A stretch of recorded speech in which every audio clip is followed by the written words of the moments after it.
Waxabajjii 9 bara 1999 hundoofte bara 2011tti ammoo waggoota 6 keessatti mishiinaroota wangeelaa 94 leenjisuudhaan gara hojii mishiinarummaatti bobbaaftee jirti. Waldaan guutuu wangeelaa Saansusii. Dhagaa faraarrii bakka jirtanitti hunduma keessaniif haa baay'atu daawwattoota Kiristiyaan Miidiyaa. Har'a qophii addaa qabannee dhiyaanneerra.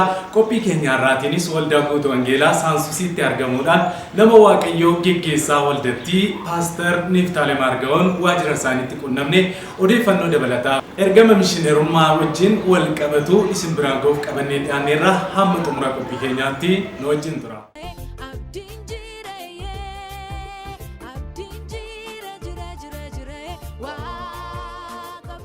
Nijan kanarratti gabaabinatti eenyummaa keessan daawwattootaaf nuuf godha. Ishee ulfaadhu illee gatii kaffaluudhaanii gara biiroo keenyaa dhuftee waldaa keenya dhuftee biiroo keenyatti wajjin haasa'uudhaa fi fedha qabaachuu keetiif yaaduu keetii fi Kiristiyaan Miidiyaa Kiristiyaanaa kana galateeffachuu barbaada ulfaadhu isin jedhanillee isa gaanuma irratti kaasuullee nan danda'a. Amma garuu kan argin jedhee maqaan koo Niftaalem Argaa'oo Dabalee jedhama. Tissee waldaa guutuu wangeelaa Saansusiiti. Waldaa Saansusii keessatti walitti qabaa gaggeessitootaati. Akkuma kanammoo akka ittiin bulmaata waldaa guutuu wangeelaa Itoophiyaatti immoo marii irranyaata jedhamu tiksee gaggeessaa ta'etan tajaajilaa jira. Kanan fakkaata jechuudha gabaabumatti. Waldaan guutuu wangeelaa yoom hundoofte? Ulfaadhu waldaan guutuu wangeelaa Saansusii kan isheen lafarratti yeroo jalqabaatiif hundoofte ofishaalii lafarratti kan isheen argamte bara akka lakkoofsa biyya keenya biyya Itoophiyaa kanatti bara 1999 hamilee gaafa 9 ture jechuudha. Hamilee gaafa 9 kan isheen lafa kanarratti hundoofte. Ani waldaa naqamtee waldaa guutuu wangeelaa boordii lafa jedhamuun tajaajilaa ture. Utuun achi tajaajilu Waaqayyoo gara magaalaa Finfinnee kana dhufee church plant akka godhu gooftaan baay'ee yeroo deddeebi'anii dubbataa ture. Kanaafi duraanii biyya Haroo Sabbuurraa Qillee Wallaggaa keessaa gara Naqamtee dhufee bara 99 fulbaana gaafa lamaadha magaalaa Naqamteerraa gara magaalaa kanaatti galuudhaanii gara ji'a 10 ol kan ta'u waldaa akkamitti hundinaa ta'uun kadhadhu Waaqayyoon yeroo isaa gara jennaan hamilee gaafa 1999 hamilee gaafa 9 waldaa kana asitti akka isheen pilaanti taatuu fi mul'ata waaqonaa laatee dhufnee jalqabee namoota muraasa wajjiniin har'a sadarkaa kanarra jirti jechuudha. Gara waggaa meeqaati jechuudha tajaajila keessatti? Waggaa 17 fide jechuudha. Umurii dargaggeessa tokko waggaa tokko dabalatee naan hin fudhachuu dargaggeessichi. Inni gooftaan isin haa eebbisu. Waldaan guutuu wangeelaa Saansusii waldoota kiristaanaa guutuu wangeelaa keessaatii hojii gurguddaa kan hojjetaa turtedha. Maqaan ishee miidiyaalee garaagaraa irrattis ka'aa oola. Keessumaa immoo hojii mishiinarummaa leenjisuu fi erguutiin hojii guddaa waldaa hojjetaa jirtudha. Yeroo itti waldaan kiristaanaa hojii mishiinarummaa dagatee jiru keessatti mee hojii mishiinarummaa leenjisuu fi erguu keessatti waldaan guutuu wangeelaa yoom jalqabdee milkaa'ina akkamii immoo galmeessiteetti? Egaa jalqabbii waldattiidha. Kan isheen pilaantii taate iddoo kanatti akkuma sila jedhee 1999 hamilee gaafa 9tti siin jedheera. Kan isheen ofishaalii hojii mishiinarummaa kana nama erguudhaan kan isheen jalqabde kaayeffattee leenjiftee umuriin isaa baay'ee gabaabaadha. Innis bara 2011 jechuudha. Bara 2011 jalqabde jechuudha. Innis akkaataan itti jalqabame yeroo baay'ee baadiyyaa keessa deemeen tajaajilaa ture fi gootiifanii yeroo deemee tajaajilu kana billafi wangeellee gaafa hin argamne gaafa hin geenye gaafa argu garaan koo baay'ee nagaddaa nan dhibbadha jechuudha. Kana booddee yeroo hundumaadha waan nan dhibbadhuu fi ergi magaalaa Finfinnee keessa galee jiraachuu jalqabee ofuma kooti dhaqee baadiyyaa sana keessa taa'ee wangeelaa hojjechuudhaaf church plant gochuudhaaf nan yaade nan kadhadha waaqayyoon kadhachaa jiru. Egaa akkaatas agarsiisetti wanta ta'eefi ooyoon naqee qofaa kun nama tokko duwwaa ta'een tajaajila iddoo tokko duwwaa ta'een tajaajila garuu hafuurri qulqulluun keessa kootti yaada kana kan inni ibsu maal ture ergamtoota wangeelaa erguun akka danda'amu Great Commissionii Maatiyos boqonnaa 28 lakkoofsa 9:20 dhaqaa machaan hundumaa barsiisaa isa jedhu sana laphee koratti dhufee kadhachuun jalqabee geggeessitoota waldaa kootiif dhiyeessee geggeessitoonni ani wajjiniin tajaajilu ammallee geggeessaa ta'anii warra nu wajjin jiranidha. Gammachuu guddaadhaan yaada kana fudhatanii waaqayyoo isaan eebbisu isaan kabaju hojii waaqayyootiif walii galuu isaaniitiif jechaan kana dubbadha. Ittaansuudhaan yeroodhuma sana nan kadhadhee baajetiin jiru waaqayyoon kadhachuutu jalqabaa jiru geggeessitoonni fudhatanii nama muraasa erguudhaaf gaafa jennee jalqabuudhaaf kaanee nama 8 ergina gaafa jennu obboleessi tokko dhufee ergi mul'ata akkasii qabaattanii ani immoo waggaa tokkoof nama 20 sinan gargaaramu jedhe. Yeroo ani immoo waggaa tokkoof nama 20 sinan gargaara jedhee akkuma nuun jedhe waggaa tokkoof nama 20 nu gargaaree waldaanis nama 8tti dabalee si'a tokko bara 2011 nama 28 biyyoollee adda addaa keessatti bobbaasna jechuudha. Ittaansuudhaani waggaa isaatti nama 23 ergina jechuudha. Waggaa isaatti nama 23 ergina jechuudha. Ammas nama 18 akkas erguudhaani har'a kan waldaa kanaan kadhatamee bobbaafame nama 83 ga'ee jira jechuudha. 83 ga'ee jira jechuudha. Isaan keessaa garuu lafa dhaqanitti waldaa dhaabanii hojjetanii waldaa kan dhaabanii kan achitti wangeelaawwi ta'an jiru, kan achitti paasterii ta'an jiru, waldaan kan irraa fudhatte jiru jechuudha. Achirratti ta'anii bu'a qabeessa ta'anii namoonni immoo hojii kana keessaa immoo dadhabanii akka ta'an milkaa'uu dadhabanii immoo namoonni muraasni gara biyyaatti deebi'anii nu hojii keenyatti fuunnee jirra jechuudha. Biyyoota adda addaa keessatti nuti qabna jechuudha. Nageenya isaaniif jecha iddoo isaan itti bobba'anii jiran iddoo akkasii siin jedhu Itoophiyaa keessaa kan lafa dhibne jiru. Baay'ee namatti tola. Waggaa kana nama 12 namni 11 lafa inni jirutti sappoortii gooneeti akka inni jiraatu goone namni 11 garuu sanbata dhuftu kana jechuun akka lakkoofsa biyya keenyaa kanatti amma Maggaabet gaafa 21dha. Gaafa dilbata dhuftu saba duratti eebbifne nama 11 isaan bobbaafna jechuudha. Leenjii irra jiru ammallee leenjii irra jiru leenji'aa jiru leenjisaa jira jechuudha. Tole gaaffii keenya inni gara biraan bajetii ittiin mishiinaroota ergaa leenjisaa jirtan kana amantoota waldaatu isin gargaare moo haala kamiin mijeessuu dandeessan? Kan jedhamu inni kaani hojiidhuma waldaa keessatti kan walitti funaanamu kurnaffaan galuu akkuma kana aarsaa yookaas mabaa hangafa hojiidhuma waldaadhaaf kan dhufu keessaa akkaawuntii waldaa yookaas kaazinaa keenyarraa baafneeti kan erginu. Isa kaan immoo namoota garaa wangeelaa qabanitti waan hinnuuf amantoota keenya karaa kanaa utuu hin galateeffatin hin darbu amantoota waldaa keenyaa jechuudha. Baay'ee akka qabumsa isaan godhaniini inni kaan nama tokko ofitti ramaduudhaan inni kaan nama lama ofitti ramaduudhaan inni kaan nama 3 ofitti ramaduudhaan akka kanatti ergaa jirra. Baran immoo isa hundumaa isaarraa yookaan adda isa godhu amma zarfii waldaa keessa jiran jechuudha. Zarfii waldaa keessa jiranii ofirratti ramadanii socho'anii daaqonoonni, kwaayiriin, warri worshipporoonni yookaas waaqeffannaa dursanii gartuun kadhataa ofitti ramadee hin hojjenna jedhee sochii addaa jalatti qabanii jiru. Jireenya keenya keessatti kan nuyi isaan irraanfachuu hin dandeenye baay'ee isaan galateeffannu immoo gartuu naataananii warra waldaa keenyaa jechuudha. Gartuu naataananii waldaa keenyaa mana qulqulleessuudhaan tajaajilanii isaan yeroo nu jalqabne waggaa 3 fi waggaa akkas kan ta'u utuu garaa guutiin jalqabanii amma irraatti wajjin hojjetaa jiru. Amantootuma keenyaan malee gargaarsa biraa tokko iyyuu hin qabnu. Garuu Ameerikaadhaan waldaan tokko nama tokko ergina nuun jedhanii deeggarsa nama tokkodha.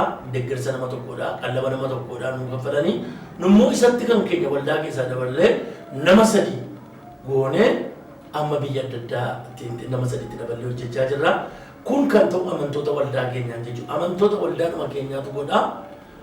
Dargaggeessi tokko garuu yeroo darbee nama waldaa keenyaa illee kan hin taane ijoollummaa isaatti waldaa kana keessatti waaqessaa ture amma isa gargaara iddoo biraa hojjetaa jira.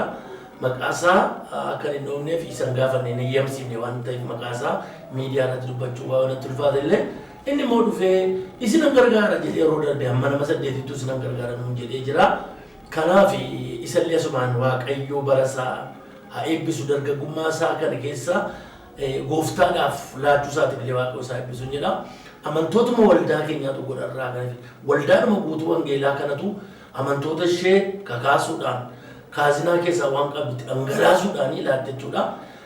Yeroo dheeraadhaa kaasee anillee yeroo hundumaadhaa waan hin argadhurraa qallaba mishineerii tokkodha. Ofirraa kutee ji'a ji'aan kaffaluudhaan yeroo hundumaa ergaan jira jechuudha. Isa miilanaa keessaa illee ammanii qallaba mishineerii tokko kaffalee mishineerii tokkoof kaffaluudhaan hojii kana hojjechaa jira jechuudha. Baay'ee namatti tola. Garbachuudhaaf yeroo akkasii keessaa yeroo haalli mijataan jira kana keessa mishiinaroota hamma kana waldaan kiristiyaanaa bobbaasuun baay'ee waan cimuudha. Hojii waldaan guutuu wangeelaa Saansusii hojjette baay'ee gaarii kan namatti toludha.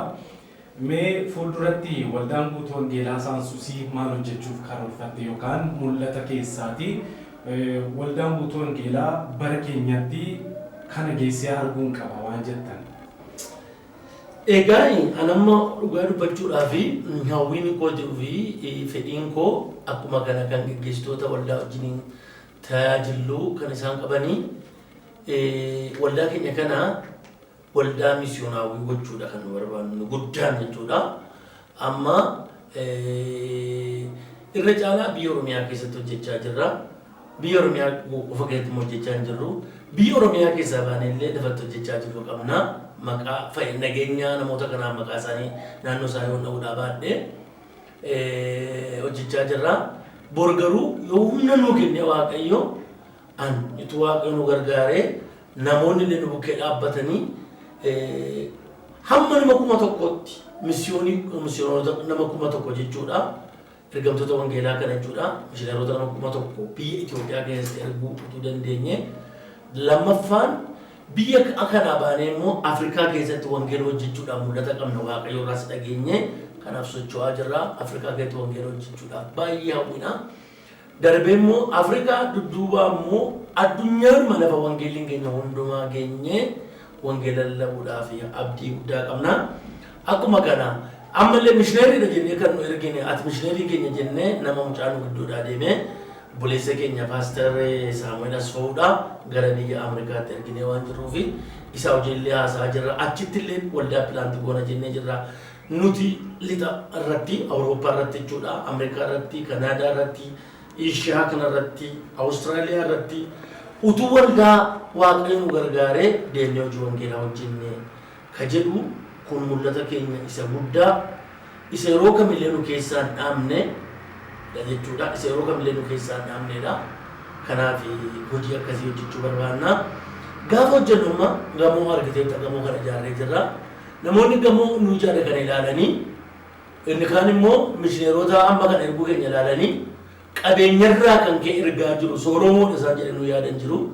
Nuti garuu akkamittiin akka mishineerota kana ergaa jirru ergamtoota wangeelaa kana bobbaasaa jirru nuuf waaqayyo beekna. Waaqayyos inni kaazinaa keenya arguu fi inni mana keenya arguu beeka. Tajaajiltoota iddoo kanaa nu biraa tajaajilanitti qallaba isaanii yookaas mindaa isaanii itti hir'isuudhaan warra kaaniif kan isaan kana bobbaasaa jiru. Kanaaf kana yaadna magaalaa kana keessatti utuu hojii akkasiin hojjetin mishineerota tun jalqabin wal deeggaraa turre tajaajiltoota iddoo adda addaatti deeggaraa turre biyyoota adda addaatti karaa waajjira kililiidhaa sadaanoo jedhamuun deeggaraa turre irraa waldoota atiibiyaa irratti deeggaraa turre tajaajiltoota as keessatti immoo waldaa dhaabneerra jechuudha. Waldaa dhaabneerra magaalaa Finfinnee fi Shaggara kana keessatti waldaa dhaabne waldaa nu guddifne waldaa kanaan ala jechuudha. Waldaa kanaan ala umurii gabaabduu waggaa 17 kana qabdu keessatti waldaan keenya amma ammaatti waldaa 10 waldaan isheen dhaabdee atiibiyaa gooteetti jechuudha. Waldaatti guddifneerra waldaa 10 waldaatti guddifneerra. Waaqayyo immoo yoo nu gargaara bara 2017 kana immoo waldaa afur waldaatti guddifna jennee jirra. Kanaaf isaanis Galaan Qaallitti waldaa guddisaa jirru, akkuma kana Tulluu Diimtuu waldaa guddisaa jirru, Yuunusaa jechuudha. Akkuma kana immoo asii Burcuqqoo Araat Mantaa as kunoo achirratti illee waldaa afaan Amaaraadhaan illee jalqabnee hojjetaa jirru isas jirra. Akkuma kana immoo as kunoo naannoma kattaa kana keessatti Ofiyyee Paarkii naannoo jedhamu sanatti waldaa jalqabnee waldaa baay'ee guddataa jiru. Waldoota kan arfan Atibiyaa Goona jennee jirra. As kunoo mul'oo shanaffaa lafa binnee mana ijaarree jirra wanta ta'eef lafa binnee mana ijaarree waan jirruufi isaanillee Waaqni gargaaree Atibiyaa Goona jennee jirra. Kanaan ala immoo waldoota baay'ee kanaan alas waldooti jijjiru. Sulultaarraa waldaa qabna, Shanoorraa waldaa qabna, Iddoo adda addaarraa waldaa qabna. Isa kana himee fixuu hin danda'u. Utuu gara misiyoonommaatti hin deebi'in waldaa pilaanti gochaa ture jechuudha. Pilaanti warra goone kana immoo itti dhamaanee guddifnee Atibiyaa isaan goone jechuudha. Warra kaanii lafa binneeyyuu mana ijaarree Atibiyaa isaan goone fakkeenyaaf amma dirreerra waldaa qabnu har'a waldaa Paaster Gaaddisaan faana jiranii waldaa sana lafa binnee mana qulqulluu irratti ijaarree Atibiyaa goone har'a tajaajiltoota jajjaboo biyyaaf ta'anii nama shantu muudamee waldaa sanarra jira. Kanaaf waldaa guddisaa turaniiru jechuudha. Hojii wangeelaa hojjechaa ture kanaan dura pilaanti gochaa ture jechuudha. Amma immoo mishineerota erguudhaan biyya wangeelitti lallabuun danda'amne keessatti iddoo tokko kililii tokko zoonii tokko keessatti gara waldaa 15dha pilaanti gooneerra jechuudha. Mishineeronni keenya pilaanti godhaniiru jechuudha. Kanaaf yoon gabaasa walii garaallee sitti muuni na rakkise iyyuu na rakkise gaafa jedhu daataa isaa dhibeetu hin taane asirratti haasa'uu yoo hin barbaachifne iyyuu waldoota baay'ee pilaanti gochaa jirra, hojii akkasii hojjechaa jirra. Asitti immoo waldaa kana keessatti immoo namoota baay'ee barumsa fayyinee barsiifnee cuubaa jirra. Warra barumsa fayyinaa baratan kana immoo duuka bu'ummaa isaan barsiisaa jirra.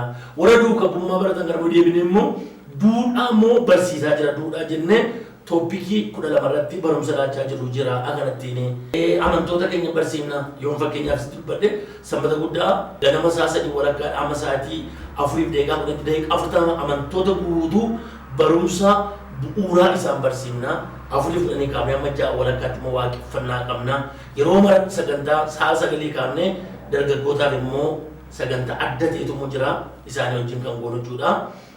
Yoo konsertiidhaaf obboloonni faarfannaadhaaf yeroo adda addaa nu gaafatanii isaaniif iyyamuuf jennee yoo gidduu galchinarraa kan hojiin akkasii hojjetamaa jira. Dafinoo sa'aatii tokko kaafnee tokko walakkaadhaa kaafnee hamma dhiyeessaa tokkotti tajaajiltootaaf barumsa laannaa.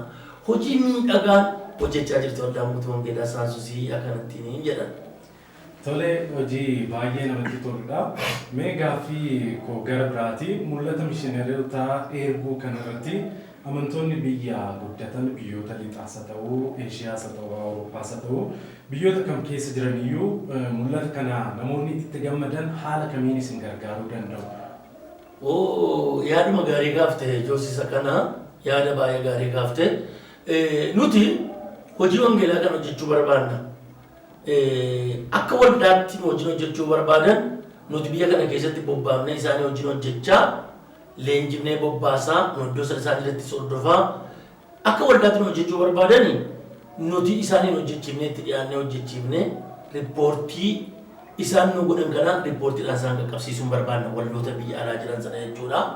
Nama dhuunfaas immoo beekamtii laannee fi hojii hojjechuun barbaanna jechuudha. Mootummaan illee yoo jaallatee nu fayyade miti mootummaan illee jaallatee nu fayyade hojii wangeelaati waanta ta'eefi kanarratti hojjechuun barbaanna jechuudha.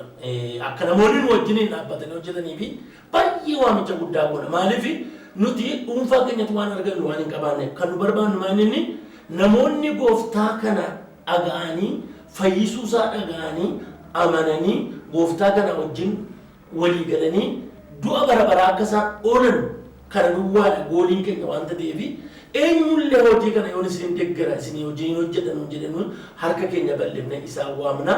Carraa arganne kanaanii waamicha isaanii gochuun barbaadanii namoonni nu gargaaruu barbaadan yoo jiraatan namoonni nu gargaaruu barbaadan yoo jiraatanii herrega waldattiidha. Nama sadiin socho'a herregni waldaa keenyaadha. Akkuma beekamu herrega nama sadiin socho'a.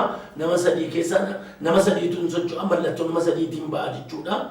akkuma waldaa gamii waldaan kun kan nama dhuunfaa miti nama dhuunfaatu horii kana baasa miti ani birrii kana qofaa baasuu hin danda'u qaboo yaa'idhaan murtaa'eeti namoota sadiin mul'attaa'ee ba'a waldaan guutuu wangeelaa Itoophiyaa jalatti waldaa guutuu wangeelaa Saansuusii lookaal cheerchi taatee hojjetti waan ta'eef kanaaf herrega kanaa namoota barbaadaniif herrega kana laachuudhaan barbaada.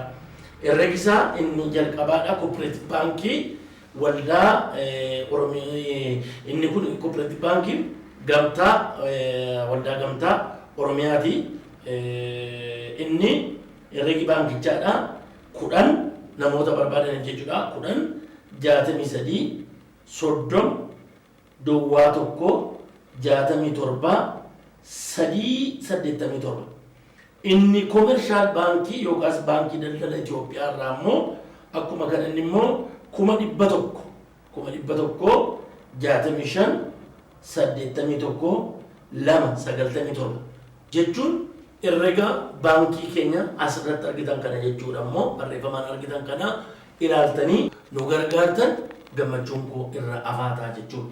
Bilbila immoo bilbilaan nu quunnamuu yoo barbaaddan bilbilli kan mataa kootiidha.